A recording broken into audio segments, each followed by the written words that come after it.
Hello friend, welcome to my channel JD science classes में आप सभी का स्वागत है। आज हम घटना चक्र टो बुक के लिए बुक है जो यूपी पुलिस कांस्टेबल के लिए, इसमें हम सामान्य हिंदी के प्रैक्टिस सेट करेंगे। ठीक है, तो इसमें कुल 10 प्रैक्टिस सेट हैं। आज का हमारा जो ये पहले नंबर का प्रैक्टिस सेट होगा। ठीक है, तो 10 प्रैक्टिस सेट आपको हम कराएंगे। ठीक है, तो आशा करता हूँ आप सभी अच्छे होंगे और आपकी तैयारी अच्छी चल रही होगी। ठीक है, देखिए रेडियो ऑपरेटर की जो है एग्ज़ाम डेट भी संभावित एकदम आ गई है। ठीक है, तो अब उसकी डेट भी ध्यान रखकर आप देखिए, हिंदी उसमें भी आएगी आपकी, उसमें 40 प्रश्न आएंगे हिंदी के। ठीक है, तो ये आप चाहे यूपी पुलिस के लिए भी अच्छी है और ऑपरेटर में भी, इसके दोनों में फ़ायदा मिलेगा। ठीक है, चलिए, तो अगर आप हमारे चैनल पर नए हैं तो चैनल को सब्सक्राइब कर लीजिएगा और बेल आइकन प्रेस कर दीजिएगा ताकि आपको नोटिफिकेशन मिलता रहेगा। चलिए भी आइए देखते हैं। पहला प्रश्न है, करें कि गायक गायक का संधि विच्छेद आपको बताना है। ऑप्शन ए करें कि गा प्लस यक होगा, या बी नंबर करें कि गाय प्लस इक होगा, ऑप्शन सी करें कि गाय प्लस अक होगा, ऑप्शन डी करें कि गा प्लस आयक होगा। बताइए सही ऑप्शन हो जाएगा। यहाँ पे right answer option number C हो जाएगा। गाय प्लस अक जो है गायक हो जाएगा, तो गायक का सही संधि विच्छेद हो जाएगा गाय प्लस अक। ठीक, तो इसमें अयादि स्वर संधि है, अयादि स्वर संधि है। ठीक, तो ऑप्शन नंबर सी सही हो जाएगा। तो संधि कितने प्रकार की होती है? 3 प्रकार की होती है। कौन कौन सी? स्वर संधि, व्यंजन संधि और विसर्ग संधि। ठीक है, तो संधियाँ 3 प्रकार की होती हैं। और स्वर संधि के भी कितने भेद होते हैं? यहाँ पे कौन से भी स्वर संधि के भी कितने भेद होते हैं? 5 भेद होते हैं। ठीक है, तो स्वर संधि के भी 5 भेद होते हैं, ध्यान रखिएगा।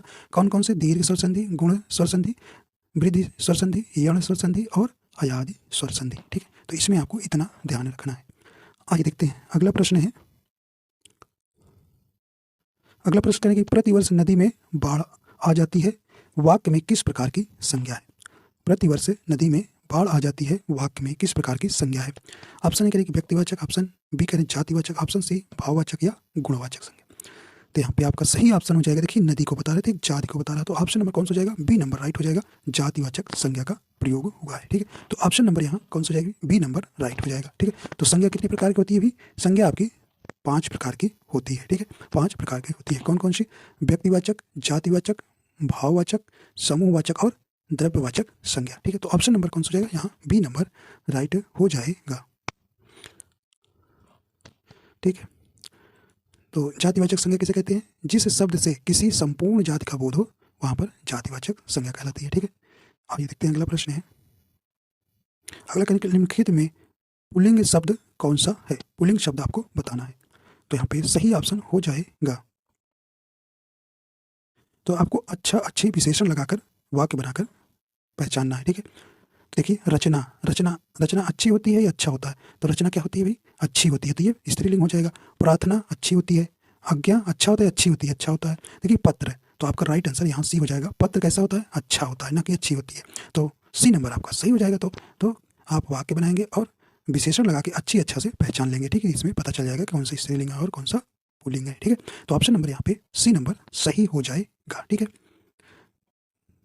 तो पुल्लिंग किसे कहते हैं? संज्ञा के जिस रूप से पुरुष जाति का बोध हो उसे पुल्लिंग कहते हैं। ठीक है, स्त्रीलिंग किसे कहते हैं? संज्ञा के जिस रूप से स्त्री जाति का बोध हो उसे स्त्रीलिंग कहते हैं। ठीक है, हाँ ये देखते हैं अगला प्रश्न है।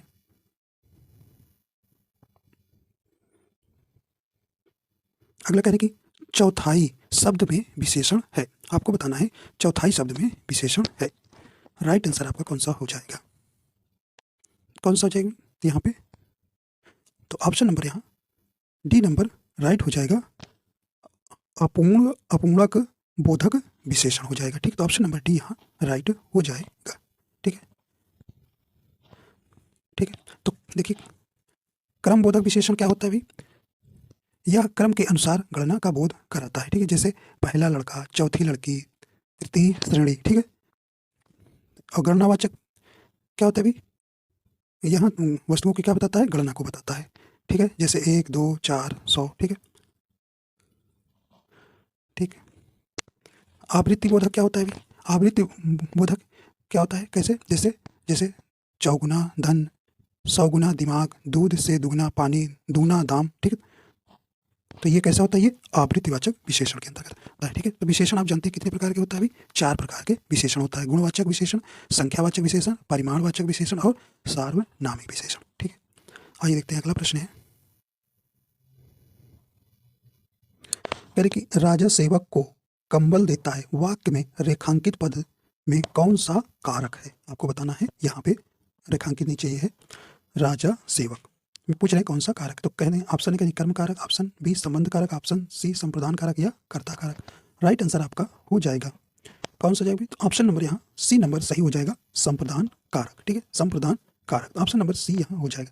संप्रदान कारक क्या होता है, जब वाक्य में कर्ता किसी के लिए कुछ कार्य करे तो वहां कौन सा कारक होता है, संप्रदान कारक होगा। इसका चिन्ह आप जानते हैं, को के लिए होता है। ठीक है, तो यहाँ पे राजा जो है सेवक के लिए कुछ कार्य कर रहा है तो क्या दे रहा है, कम्बल दे रहा है, यहाँ पे आपका संप्रदान कारक हो जाएगा। ठीक है, तो इस प्रकार आपका यहाँ सी नंबर ऑप्शन राइट हो जाएगा। ठीक है, देखिए कारक आप जानते हैं कितने प्रकार का होता है, भी 8 प्रकार का होता है। ठीक है, तो इनके चिन्ह आपसे पूछा जाएगा, चिन्ह 8 को जरूर तैयार कर लीजिएगा, चिन्ह 8 के जरूर। देखिए कर्ता कारक का चिन्ह आप जानते हैं क्या होता है, ने होता है। ठीक है, कर्म का को होता है, कर्म का को होता है, करण का से के द्वारा होता है, और संप्रदान का को के लिए होता है, को के लिए होता है, और अपादान कारक का से होता है, और संबंध का के की। ठीक है, और अधिकरण कारक का क्या होता है, में पर होता है, और संबोधन का हे अरे। ठीक है, ऐसे तो इस प्रकार आपको ध्यान रखना है। ठीक है, तो चिन्ह जरूर आप याद कर लीजिएगा। चलिए अगला देखते हैं, कहें कि मैंने आम खा लिया है, वाक्य में प्रयुक्त काल पहचाने। आपको बताना है कि इसमें आपको काल पहचानना है। चलिए भाई, तो सही ऑप्शन हो जाएगा, तो ऑप्शन नंबर डी हो जाएगा, असन्न भूतकाल। असन्न भूतकाल हो जाएगा, तो ऑप्शन नंबर यहाँ डी नंबर राइट हो जाएगा। मैंने आम खा लिया है, वाक्य में प्रयुक्त काल कौन सा है, असन्न भूतकाल। ठीक है, तो असन्न भूतकाल क्या होता है, जिस वाक्य से क्रिया की समाप्ति निकट भूतकाल में ही सूचित होती है वहां असन्न भूतकाल होता है। ठीक है, तो ऑप्शन नंबर डी यहाँ से हो जाएगा। तो काल आप जानते हैं कितने प्रकार के, 3 प्रकार के होते हैं। तो वर्तमान काल के कुल कितने भेद होते हैं, 6 भेद होते हैं। ठीक है, और सामान्य भूतकाल के भी कितने, 6 भेद होते हैं, और भविष्य काल के 3 ही भेद होते हैं। ठीक है, तो ये आपको ध्यान रखना है। तो वर्तमान काल के कौन से भेद होते हैं, सामान्य वर्तमान, अपूर्ण वर्तमान, पूर्ण वर्तमान, संदिग्ध वर्तमान, संभाव्य वर्तमान, और हेतु मद वर्तमान। ठीक, तो इसी प्रकार आपके भूतकाल के हैं। भविष्य काल के कौन है, सामान्य भविष्य, संभाव्य भविष्य, और हेतु मद भविष्य। ठीक है, चलिए आगे देखते हैं, करें कि वह हमेशा अपने भाई के गीत गाता रहता है, वाक्य में अव्यय पद है। तो आपको बताना है कि अव्यय पद इसमें से कौन सा हो जाएगा। तो अव्यय क्या होते हैं ये पहले जान ली। तो कहने की अव्यय ऐसे शब्द जिनमें लिंग, वचन, पुरुष, कारक आदि के कारण कोई विकार नहीं आता है, अव्यय कहलाते हैं। जैसे आज, कब, इधर, किंतु, परंतु। ठीक है, परंतु, क्यों, जब, तब। ठीक है, तो ये होते हैं। तो आप बताइए इसमें सही ऑप्शन कौन सा हो जाएगा। राइट आंसर कौन सा हो जाएगा, बी नंबर राइट हो जाएगा, हमेशा। ठीक है, तो हमेशा आपका कैसा शब्द है, ये अव्यय हो जाएगा, तो ऑप्शन नंबर बी राइट हो जाएगा। ठीक, तो आपसे पूछा जाता है अव्यय के कितने भेद है, तो आप बताएंगे 4 भेद। ठीक है, कितने भेद, 4 भेद। कौन सा, क्रिया विशेषण अव्यय, संबंध बोधक अव्यय, समुच्चय बोधक अव्यय, और विस्मयादि बोधक अव्यय। चलिए आगे देखते हैं। अगला है कि निम्नलिखित में से कौन सा शब्द तत्सम है। आपको बताना है कौन सा शब्द तत्सम है। चलिए भाई बताइए, करें कि माँ, मछली, केला या अमूल्य।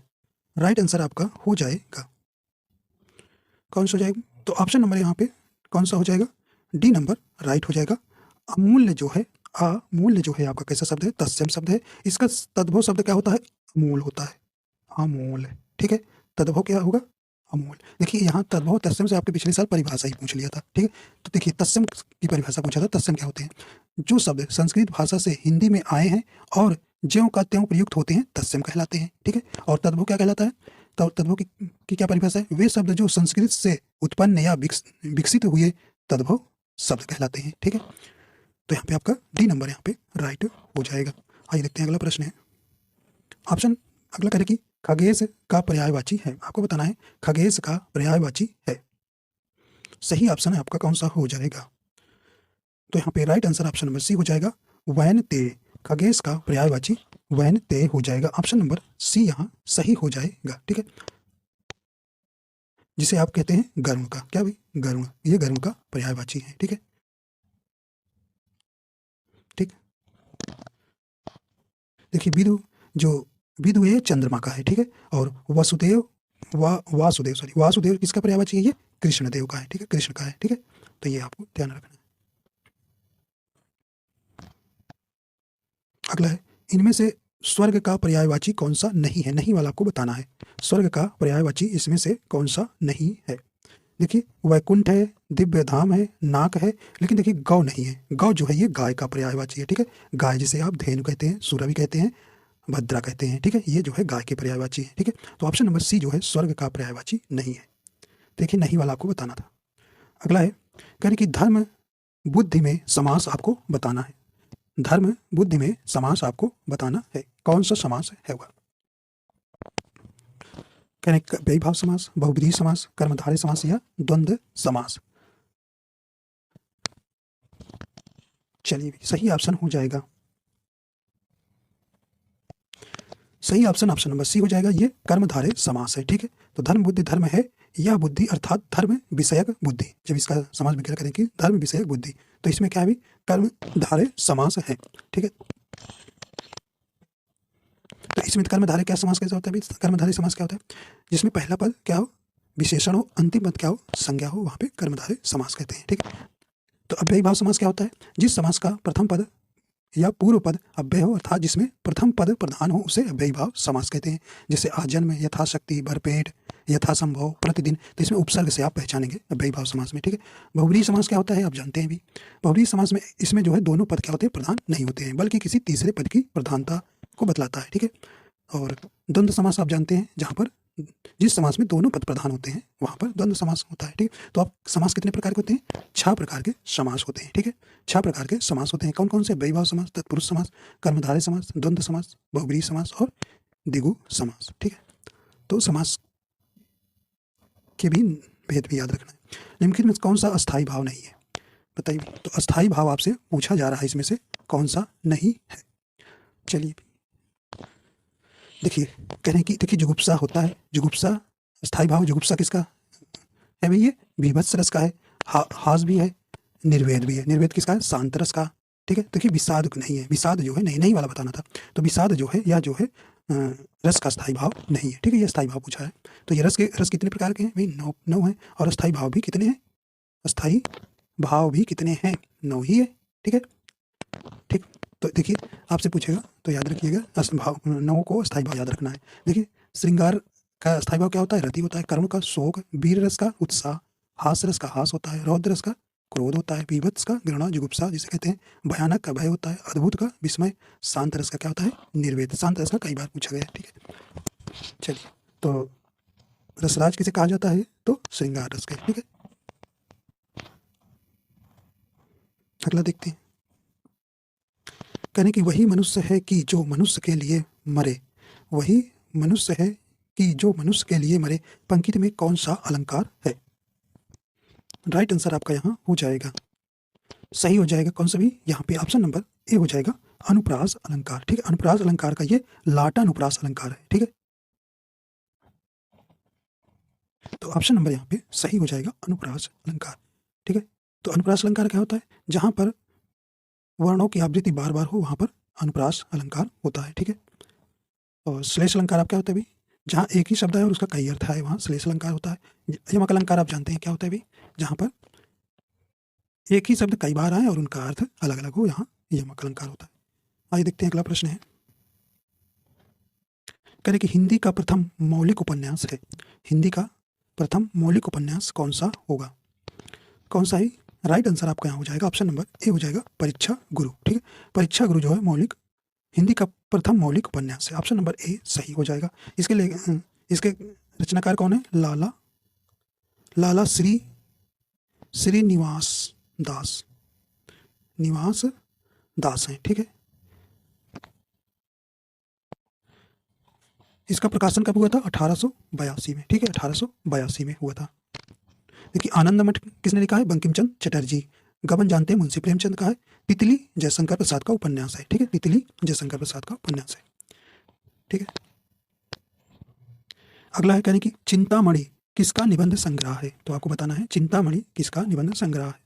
राइट आंसर आपका ये हो जाएगा, सही ऑप्शन हो जाएगा, ऑप्शन नंबर सी हो जाएगा, रामचंद्र शुक्ल का है, ठीक है। तो चिंतामणि किसने लिखा है? आचार्य रामचंद्र शुक्ल का। ये क्या है? ये निबंध संग्रह है, ठीक है, निबंध संग्रह है।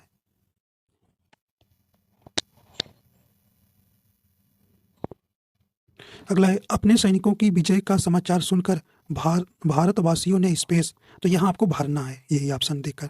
करें कि हवन करवाया, घर में अगरबत्ती जलाई, तेल के दिए जलाए या घी के दिए जलाए। तो घी के दिए जलाए आप जानते हैं क्या है, खुशी का दिन, तो खुशी मनाना। कौन सा हो जाएगा यहाँ, ऑप्शन नंबर डी राइट भर देंगे। ठीक है, तो आप अपने सैनिकों की विजय का समाचार सुनकर भारतवासियों ने क्या किया भाई, घी के दिए जलाए। ठीक है, तो यहाँ पे सही ऑप्शन आपका कौन सा हो जाएगा, डी नंबर भरेंगे। ठीक है,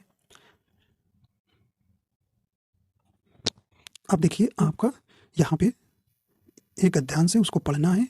तो देखिए 5 प्रश्न इससे पूछे जाएंगे, 5 प्रश्न आपसे आएंगे। ठीक, तो इस 17 से 21 यही आपको गद्यांश पढ़ना है, फिर आपको प्रश्नों का जवाब देना रहेगा। ठीक है, चलो इसको जल्दी से पढ़ लेते हैं। देखिए आप जब पैसेज करेंगे, गद्यांश जब करेंगे, तो पहले आप प्रश्नों को, जो प्रश्न बने हुए हैं उनको पढ़ लेना। एक बार उनको पढ़ लोगे, दोबारा पैसेज में आओगे, तुरंत पैसेज में पढ़ोगे, आपको जल्दी प्रश्न मिल जाएगा। ठीक है, चलिए अब हम आपको पैसेज ये पढ़ते हैं। तो 17 से 21 तक इसी पैसेज को पढ़ के जवाब देना है। चलिए भी करें कि आदिम आर घुमक्कड़ ही थे, करें कि आदिम आर घुमक्कड़ ही थे, यहाँ से वहाँ घूमते ही रहते थे, घूमते भटकते ही वे भारत पहुँचे थे। यदि घुमक्कड़ी का बाना उन्होंने न धारण किया होता, यदि वे एक स्थान पर ही रहते, तो आज भारत में अनेक वंशज न होते।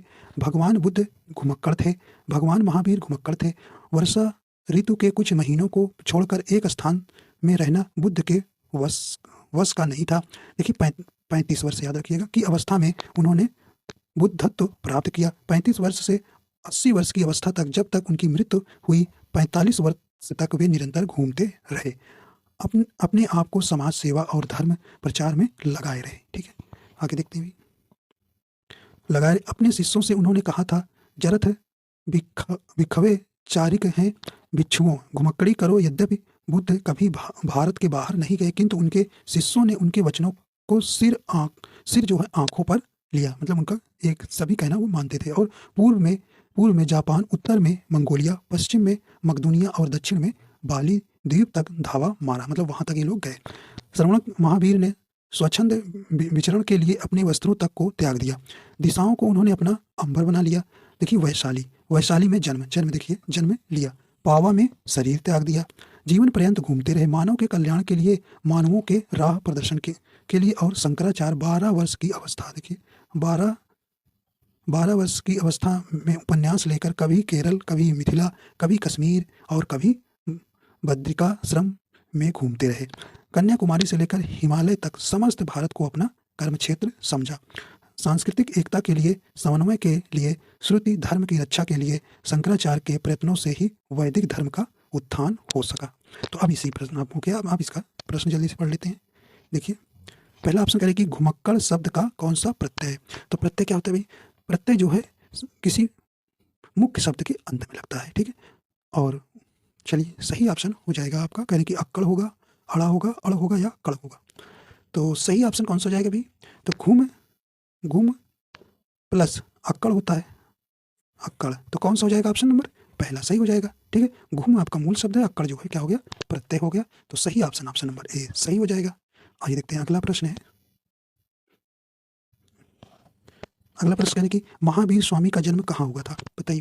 तो देखिए अभी आपने पढ़ा था, ये कहाँ हुआ था, वैशाली में हुआ था ना, पढ़े थे, ऑप्शन नंबर बी सही हो जाएगा। आइए देखते हैं अगला है, करें कि स्वच्छंद में कौन सी संधि है। स्वच्छंद में आपको संधि बताना है, तो इसका संधि विच्छेद करेंगे, स्व प्लस क्या होगा, छंद होगा। तो बताइए सही ऑप्शन आपका कौन सा हो जाएगा। तो यहाँ पे राइट आंसर हो जाएगा डी नंबर, व्यंजन स्वसंधि। ठीक है, सॉरी व्यंजन संधि। तो ऑप्शन नंबर कौन सा हो जाएगा, डी नंबर यहाँ पे राइट हो जाएगा। ठीक है, तो इसमें व्यंजन संधि है, स्व प्लस छंद। आइए देखते हैं अगला प्रश्न। तो ये अभी पैसेज से ही है ये प्रश्न। ठीक है, महात्मा बुद्ध ने जब बुद्धत्व प्राप्त किया तब उनकी अवस्था कितनी थी। तो कितनी थी भाई, ये आपने पढ़ा था, राइट आंसर हो जाएगा ये 35 वर्ष थी ना, बी नंबर सही हो जाएगा। ठीक है, ये 21 तक आपका क्या था, कहीं श्रुति धर्म का क्या अर्थ है। तो श्रुति धर्म का क्या अर्थ है, राइट आंसर हो जाएगा। तो ये ऑप्शन नंबर डी हो जाएगा, ये वैदिक धर्म है। ठीक है, तो ये तो आपके हो गए उसी गद्यांश के प्रश्न। ठीक, अब यहाँ से आपके प्रश्न है। ठीक है, अगला प्रश्न देखिए, उच्चारण स्थान के आधार पर इया व्यंजन है, करेक्ट तालब्य है, मूर्धन्य है, कंठ है या ओष्ठ है। सही ऑप्शन हो जाएगा। तो उच्चारण स्थान के आधार पर इया व्यंजन कैसा है, ऑप्शन नंबर ए हो जाएगा तालब्य। ठीक, तो ऑप्शन नंबर ए यहाँ पर सही हो जाएगा। तो आपको हमने बताया था क्या भैया, याद करना, के टी एम डी वी याद रखना है, ठीक है। का मतलब कंठ वर्ग, ठीक है। का मतलब कंठ वर्ग, का वर्ग आएगा। टी मतलब तालु, क्या आएगा भाई, चा वर्ग आएगा। और एम मतलब क्या, मूर्धन्य, टा वर्ग आएगा। और डी मतलब दंत, ता वर्ग आएगा। और वी मतलब ओष्ठ, मतलब पा वर्ग आएगा, ठीक। तो ये आपको ध्यान रखना है, ठीक है। तो स्पर्श व्यंजन कुल कितने हैं भाई, आपके 25 होते हैं, ठीक है। और देखिए आपके 4 जो हैं ऊष्म व्यंजन होते हैं, 4 जो है ऊष्म व्यंजन होते हैं। स, खटखड़ वाला स, साधारण सा और हा, ठीक है। 4 ये ऊष्म व्यंजन हो गए। अंतस्थ व्यंजन कितने होते हैं, 4 ही होते हैं। कितने भी अंतस्थ व्यंजन कितने होते हैं, 4, या, र, ला और वा। ये आपको ध्यान रखना है, ये आपको ध्यान रखना है, ठीक है। और संयुक्त व्यंजन भी याद रखिएगा, 4 होते हैं। संयुक्त व्यंजन कितने होते हैं, 4 होते हैं। कौन कौन से, इसको हटाते हैं। संयुक्त व्यंजन आपके छ, त्र, ज्ञ और स्रा, ठीक है। ये आपके 4 जो हैं संयुक्त व्यंजन होते हैं। तो ये आप ध्यान रखिएगा। इससे एक से 2 प्रश्न तो श्योर है आना है। चलिए आइए आगे चलते हैं। अगला है कह रही कि कौन हिंदी की उपभाषा नहीं है। तो आप जानते हैं कितना, हिंदी की 5 उपभाषाएं हैं, 5 उपभाषाएं हैं। बताइए भी कौन सी नहीं है। देखिए पश्चिमी हिंदी है, राजस्थानी है, पूर्वी हिंदी है, लेकिन देखिए मराठी हिंदी नहीं। तो ऑप्शन नंबर ए ही सही हो जाएगा, नहीं वाला बताना था, ठीक है। तो 5 हिंदी की 5 कौन सी उपभाषाएं हैं। पूर्वी हिंदी है, जिससे किससे विकसित हुई, ये भी बहुत पूछा जाता है। तो अर्ध मागधी अपभ्रंश से विकसित हुई है, ठीक। और दूसरी है पश्चिमी हिंदी, ये सौरसेनी से विकसित हुई है। और तीसरी है बिहारी हिंदी, मागधी से, ठीक। और चौथी है राजस्थानी हिंदी, ये भी सौरसेनी से विकसित हुई है। और 5वीं है पहाड़ी हिंदी, खास सौरसेनी अपभ्रंश से विकसित हुई है। तो ये आपको ध्यान रखना है, ठीक है। तो ऑप्शन नंबर देखिए ए नंबर यहाँ गलत हो जाएगा, ठीक है। तो ए ही आपका ऑप्शन सही हो जाएगा। चलिए आगे देखते हैं। कह रहे कि रिक्त स्थान की पूर्ति के लिए सबसे उपयुक्त विकल्प का चयन करें। रोहन को है, देखिए स्पेस दिया है कि मोहन इतना काम कर सकेगा। तो यहाँ पे आपको भरना है कि डर भरेंगे, कि शंका भरेंगे, आशंका या भय। तो यहाँ पे सही ऑप्शन कौन सा आप भरेंगे, तो कौन सा हो जाएगा। तो ऑप्शन नंबर यहाँ सही ऑप्शन हो जाएगा, ऑप्शन नंबर सी यहाँ हो जाएगा। क्या भरेंगे भी, यहाँ आशंका, ठीक, आशंका। तो रोहन को आशंका है कि मोहन इतना काम कर सकेगा, ठीक। तो देखिए शंका और आशंका में क्या अंतर है। देखिए शंका जहां वर्तमान में जारी कार्यों के प्रति होती है, ठीक है। शंका जो है वर्तमान में जारी कार्यों के प्रति होता है, वहीं जो है आशंका जो है भविष्य काल को लेकर होती है, ठीक है। तो इतना ही अंतर है। तो यहाँ भविष्य काल के लिए क्या हो जाएगा, आशंका। ये देखिए इसको पढ़ने की कोई ज़्यादा आवश्यकता नहीं है। कह रहे हैं कि किसी बदलाव की आवश्यकता नहीं है या चयन करें। तो यहाँ देखिए एक वाक्य दिया है, आपको ये अंडरलाइन किया है, क्या कह रहे हैं कि इसमें कुछ बदलाव की जरूरत है, तो यही आपको देखना है, ठीक है। चलिए यहाँ देखते हैं। कह रहे हैं कि इटली की राजधानी रोम की तरह दिल्ली भी कई बार उजाड़ा और बसाया गया। तो इसमें आपको इन जो अंडरलाइन है, इन शब्दों के स्थान पर क्या आप सही भर सकते हैं, तो ये आपको बताना है। देखिए यहाँ पे राइट आंसर आप क्या हो जाएगा, ऑप्शन नंबर डी हो जाएगा, कई बार उजाड़ी और बसाई गई, ठीक। तो सही क्या हो जाएगा वाक्य, इटली की राजधानी रोम की तरह दिल्ली भी कई बार उजाड़ी और बसाई गई। अगला देखते हैं। अगला प्रश्न करें कि सही वर्तनी वाले शब्द का चयन करें। तो इसमें देखिए हर एक चैप्टर का प्रश्न आपको देखने को मिलेगा और चैप्टर वाइज ही प्रश्न आपके रखे जाएंगे। राइट आंसर आपका हो जाएगा, तो यहाँ पे सही ऑप्शन डी नंबर हो जाएगा, चतुष्कोण, ठीक है। तो ये आपका डी नंबर वर्तनी शुद्ध है और सब अशुद्ध है। करेक्ट लिमिटेड में से कर्मवाच्य वाला वाक्य चुने, कर्मवाच्य वाला वाक्य चुनना है। देखिए वाच्य आप पूछा है, तो वाच्य आपके जानते हैं कितने प्रकार के होते हैं, 3 प्रकार के। कर्तवाच्य होता है, कर्मवाच्य होता है, भाववाच्य होता है। तो कर्मवाच्य होता है जहाँ कर्म कर्ता के साथ साथ कर्म भी उपस्थित हो, वहां पर कर्मवाच्य होगा। तो यहाँ देखिए सही ऑप्शन कौन सा हो जाएगा। देखिए यहाँ पे चूहा, आपका यहाँ पर सी नंबर राइट हो जाएगा, बिल्ली के हाथों चूहा मारा गया, ठीक है। तो यहाँ पे आपका इस शब्द में जो है कर्मवाच्य है। अगला देखते हैं भी। अगला प्रश्न है, देखिए वही है, ये आपको पढ़ना है, यहाँ पे ये सुधार करना है, ठीक है। ये वही, इतना पढ़ने की आपको जरूरत नहीं है, ये मेन शब्द है, इसी में आपको यहाँ सुधार करने की आवश्यकता है या नहीं ये बताना। कह रहे मित्रता एक ऐसा रिश्ता है जिसकी स्पर्धा किसी अन्य रिश्तेदार से नहीं की जा सकती। भाई स्पर्धा थोड़ी करना है, तुलना कर सकते हो स्पर्धा। तो यहाँ पे आपको देखो ऑप्शन दिखा रहे हैं, कौन सा आप भरेंगे सही, ठीक है। देखिए यहाँ है ऑप्शन में करें स्पर्धा किसी अन्य रिश्ते से, किसी बदलाव की आवश्यकता नहीं, या तुलना किसी अन्य रिश्ते से, या तुलना किसी अन्य रिश्ते से। बताइए सही ऑप्शन आप कौन भरेंगे। तो यहाँ ऑप्शन नंबर सी हो जाएगा, तुलना किसी अन्य तुलना किसी अन्य रिश्ते से, ठीक है। तो इस पे आप क्या करेंगे, विस्थापित कर लेंगे, ठीक। तो मित्रता एक ऐसा रिश्ता है जिसकी तुलना किसी अन्य रिश्ते से नहीं की जा सकती, ठीक है। आइए देखते हैं, करें कि अवर्णनीय शब्द के लिए एक वाक्य कौन सा है। आपको मतलब कई शब्दों के लिए एक शब्द बताना है, तो यहाँ पे सही ऑप्शन कौन सा हो जाएगा। तो सही ऑप्शन हो जाएगा ऑप्शन नंबर सी हो जाएगा, जिसे वाणी व्यक्त ना कर सके उसके लिए एक शब्द होगा अवर्णनीय। तो ऑप्शन नंबर यहाँ सी नंबर आपका सही हो जाएगा, ठीक है। अगला है, करें कि काटो तो खून नहीं लोकोक्ति का सही अर्थ है। तो सही ऑप्शन कौन सा हो जाएगा, ऑप्शन नंबर कौन सा हो जाएगा, ऑप्शन नंबर यहाँ सी नंबर हो जाए, सही हो जाएगा, भय के कारण स्तब्ध हो जाना, ठीक है।